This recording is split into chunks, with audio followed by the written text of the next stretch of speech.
Kent Online News. News you can trust. This is the Kent Online Podcast. Lucy Hickmott. Hello and thanks for downloading today's podcast on Thursday the 21st of May. Hope you're doing okay. Coming up, here from Kent's Police and Crime Commissioner about progress in tackling knife crime and find out what it takes to get a Lido in Medway ready for the summer. But first, a grandmother who brake-checked a driver on a dual carriageway leading to a crash which killed a motorcyclist has been jailed. AJ's here with more details on this tragic story. So AJ, when and where did this happen? Well, it was April in 2022 when Collette Gibson was driving along the A249 near Sittingbourne. She was in the outside lane when she suddenly stopped without any reason or warning, causing the BMW behind her to crash into the back of her Vauxhall Zafira. Motorcyclist Paul Wright then collided into the rear of that vehicle and the 51-year-old was declared dead at the scene. And this must have caused a lot of heartache for the biker's family. Yes, of course. Paul was described in tributes at the time as a true gentleman with a heart of gold and full of life and personality. A court also heard how his first grandchild was born just 2 months after the fatal crash. Police say his family was made to relive the tragic incident as Collette Gibson repeatedly denied a charge of causing death by dangerous driving. She was found guilty by a jury at Maidstone Crown Court. So what was the sentence that was handed down? Gibson, who's 55 and from Lime Close in South Ockendon in Essex, was locked up for 5 years. She's also been disqualified from driving for 4.5 years and will have to complete an extended retest. The judge accepted she had shown remorse but said no sentence could ever reflect the loss that was inflicted on Paul Wright's friends and family. Kent Police say they're satisfied Gibson will now face the consequence of her actions. Thanks, AJ. Kent Online News. Other top stories. A registered sex offender from Ditton who was caught talking to a 13-year-old girl online has been jailed. Police searched a phone belonging to Darren Cross when they made an unannounced visit to his home in February. The 42-year-old from Primrose Drive claimed he was only talking to the girl to get her banned from a website. Officers have released footage of the moment he was questioned. I'm trying to get him deleted, But do you think, as a registered sex offender, that is a good idea? Obviously not, clearly not. It's not a good idea in any way. Oh, well, I just want to get her to answer it so I can delete it. But you could have stopped at hello, couldn't you? I could have done, but she wouldn't have got deleted. She would still be sitting there. But why turn it sexual? I was just trying to bait her to get her to give me her age. But you don't need to. You could literally just say to her, "Hi, how old are you?" And when she goes, "Oh, I'm 13," that's enough to get someone blocked from the site. But she didn't do it, did she? Okay, but you've landed yourself in trouble by doing that because that is an attempted sexual communication with a child. She didn't answer me at all. He's been locked up for 2 years. The parents of a man who was shot by armed officers in Hollingbourne last summer have appeared in court charged with allowing cannabis to be grown in their home. Stuart O'Meara, who's 63, and Catherine O'Meara, who's 59, both from Ashford Road, pleaded not guilty to the offence. Their trial's due to start in August 2028. Their son, 37-year-old Sean O'Meara from the same address, has been charged with explosive and firearm offences. His trial's expected to start in November of this year. Police have seized a zombie knife in Tonbridge as work continues to tackle violent crime in Kent. 2 teenage boys were arrested near the railway station as part of a targeted day of action. We're currently in the middle of Knife Crime Awareness Week. Earlier I spoke to Kent's Police and Crime Commissioner Matthew Scott about the efforts being made across the county. I know that Kent Police do a lot of work all year round, not just during these awareness weeks, but there's some specific activity that they're doing in order to emphasise how important this is. So I know that they'll be doing a lot of work with regards to enforcement, and that will include knife sweeps of public places and stopping known offenders, as well as their usual high visibility policing. There'll be prevention and education, so visits with schools, engagements with youth groups and community events to try and divert people away from knife crime. And crucially, partnerships with the businesses. So we know that most businesses do comply with the legislation around sales, but the force will do test purchases with others to make sure those rules are being followed. So there's a significant amount of activity going on this week, but my assurance is this goes on every week, not just during Awareness Week. What are Kent Police's priorities when it comes to knife crime? Well, we have a violence reduction unit where our priority is tackling knife crime, particularly where it impacts upon young people. We have a very successful team in our violence reduction unit who have helped us achieve a 10% reduction in knife crime over the last couple of years, as well as significant drops in violent crime against young people. That's where we've been placing a lot of our focus, and I'm pleased to say it is succeeding. Are there any issues in particular that you think need addressing in Kent? I know we're, close to London, and some of that sort of county lines crime can sort of creep over the border. But is there anything you think more progress is sort of needed to tackle? My main concern at the moment is the sustainability of the work that we are doing, because the government are about to cut funding for our violence reduction unit by 1/3. They're reducing a number of pots of funding which are going to hamper Kent Police's efforts to tackle organised crime and violence. I am challenging the Home Secretary to reverse those decisions. She's got time to do so before the next financial year. But if we disintegrate those partnerships by withdrawing that funding, it will seriously hamper the efforts of professionals on the ground to maintain the really good progress that we've made. What could the impact be of that? I mean, would it result in those numbers going up again potentially in terms of knife crime? The risk is we won't be able to deploy as many interventions as we do now. One of our most successful interventions has been around county lines. Over the last 5 years, Kent Police has rolled up more than half the county lines in Kent. But also we've been doing work specifically with young people to get them out of a life of crime. So the work that we do to intervene with county lines, the engagement and the diversionary activity we do to get young people away from knife crime will all be put at risk. And this is a problem across the country if the government goes ahead with its decision to cut violence reduction units by 1/3.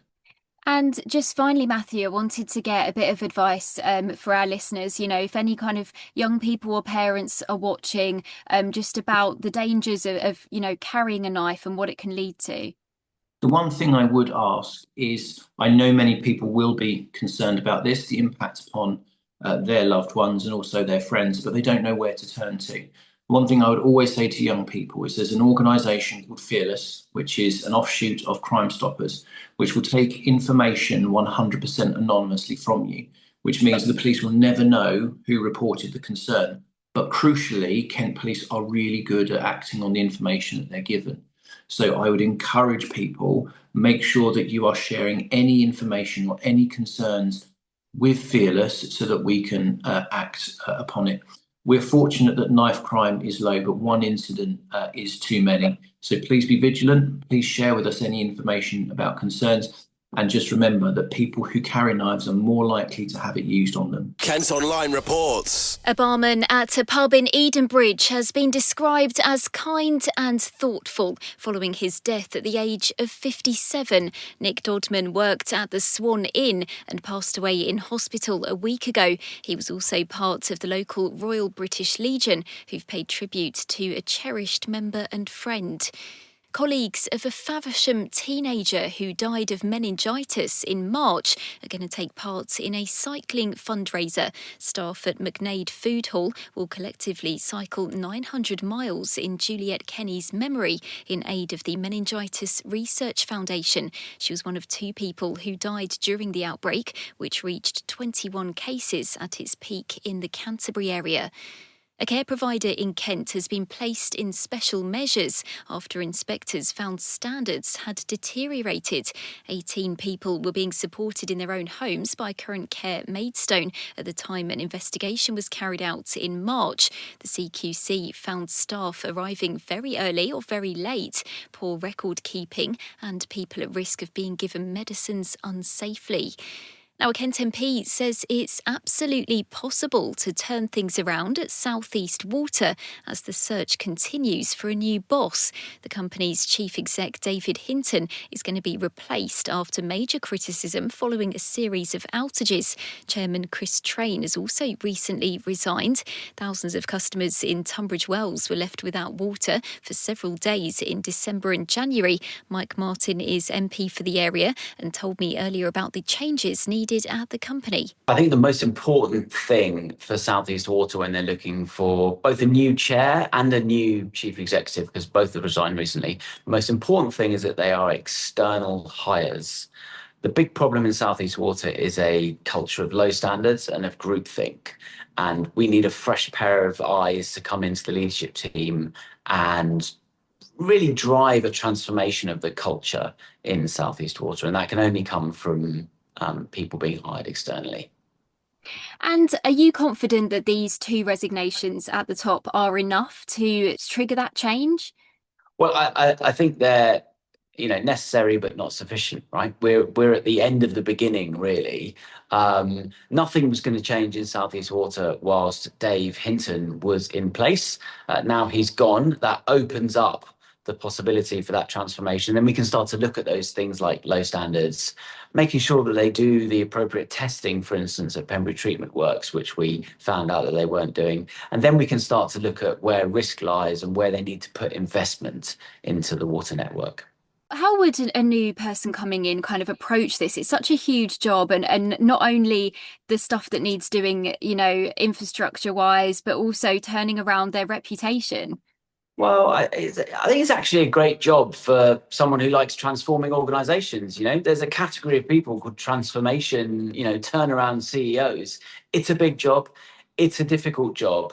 But actually, for someone who's got really good leadership skills, or someone who's sort of young and hungry and has good leadership skills, I think it's a great job. It's a very challenging one, but it's absolutely possible. And with this role, obviously, I know Dave Hinton faced a lot of criticism during those outages for not coming to the media and not showing his face. Do you think that's an important thing for whoever is the new CEO to be more public facing? Well, and normally CEOs at that level, when you're paid the sort of £500,000 bracket, that's really part of the job description normally, actually. It's quite surprising that Dave Hinton didn't have those media skills and that confidence to tell the narrative, the story of the firm. So absolutely, it's a necessary requirement for the next CEO to be able to, when they get into these crises, to be able to be a face for the public, to hear from the company as to what is happening. In other news today, bosses at one of Kent's biggest nature reserves have confirmed will have to pay to park there in future. Charges are being introduced at Kingswood in Chollock near Ashford from next month. The site covers 1,500 acres and is popular with dog walkers. It'll cost £2 for up to an hour, which Forestry England says is for vital maintenance. A woman and her granddaughter in Surrey have been banned from accessing council housing after committing tenancy fraud. Investigations revealed the named tenant's granddaughter was living at the home without tenancy rights and allegedly running a business from the address. She left the property in April following a trespass case against her. Now, part of a main road in Broadstairs could be closed for up to 2 weeks for emergency repairs. Southern Water engineers are carrying out work on Broadstairs Road after a sewer tunnel collapsed. It's shut in both directions between St James's Avenue and the junction with Edge End Road. An historic village pub near Dartford has reopened its doors after being shut for almost a year. The Ship on Main Road in Sutton-at-Hone has been taken over by Nathan Hill, who's never run a pub before. He's hoping to save it from decline and says he's had a great response so far from the community. It's been really positive, and I think that positive feedback is what keeps you energised in this quite tough early kind of stages. I don't think it's any secret that the pub has had problems over recent years.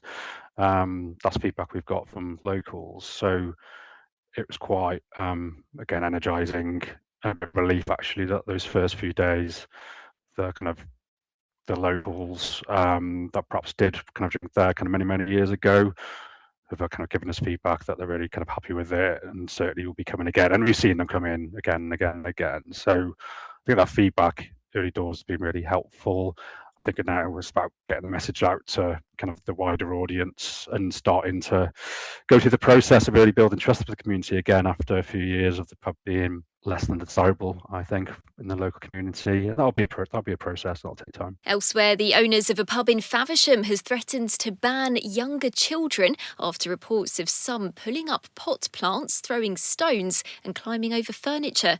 Bosses at the Market Inn say it's becoming more and more of a problem because they're not being supervised by parents.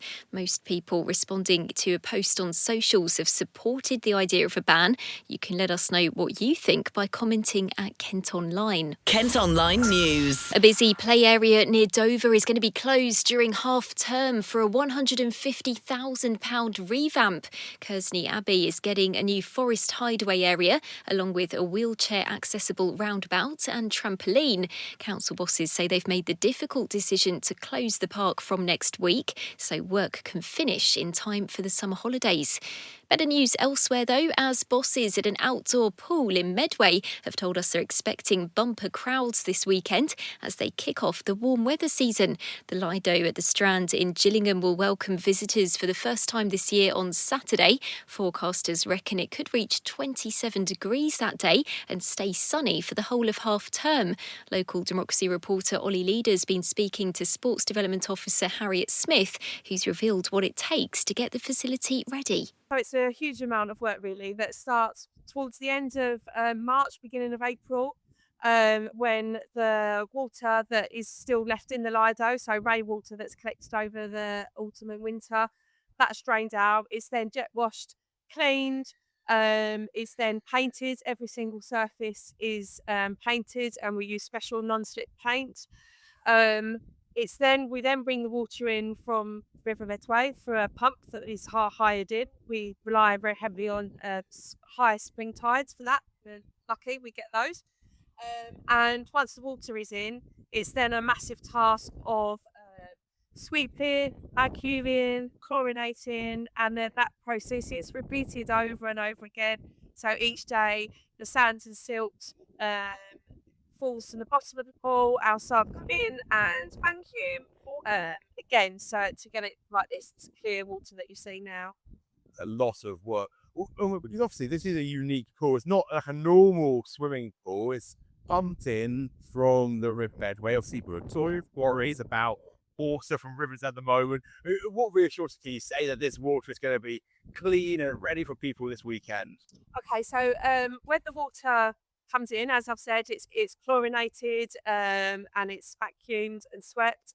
It's then sent to samples sent to the microbiological lab for testing before we open, so that they can deem it safe. It's then sent for regular testing throughout the season to make sure that it's safe. Our staff that manage the plant room here are very experienced staff. They're staff that have come from our other sports centres like Medway Park, so they know, they have plant room training. They know how to manage that very technical plant room in there. I mean, we can hear it going.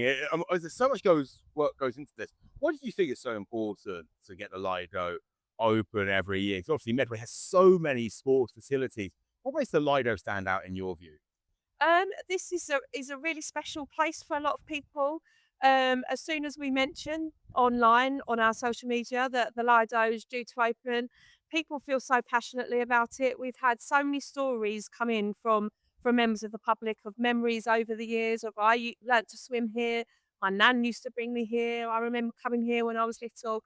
And there's so much of that that's been going on for 130 years that people still feel like that now. It holds a very special place for a lot of people. Something for those of you who are a bit creative now, as a pottery business that combines craft with mindfulness has opened at a new venue in Kent to meet growing demand. Conscious Studio was set up 15 years ago by a former yoga teacher in her house. It's now based at Pheasant Enterprises on Sheppey Way in Bobbing. And Hollywood star Javier Bardem has been spotted filming at Whitstable Harbour. The No Country for Old Men star has been in the town for the last 2 days.